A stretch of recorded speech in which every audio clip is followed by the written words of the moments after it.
In this video, I'll teach you how to log in Hopper account. First of all, launch open Hopper application. If you do not have this application, you can download it from Play Store and App Store.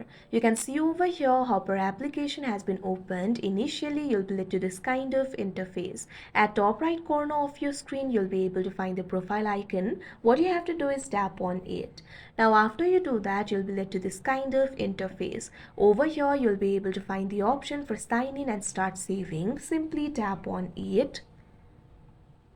Now you can see over here, you'll be able to sign into your account. You'll be able to find two options over here. Continue with Google, continue with phone. Tap on the option that you selected while creating your account. Here I'm going to tap on the option continue with Google. Once you do that, choose the Google account with which you want to sign in to the Hopper account. Now you can see over here, you'll directly be signed in to your account. So like this, you'll be able to log into Hopper account. Thank you for watching.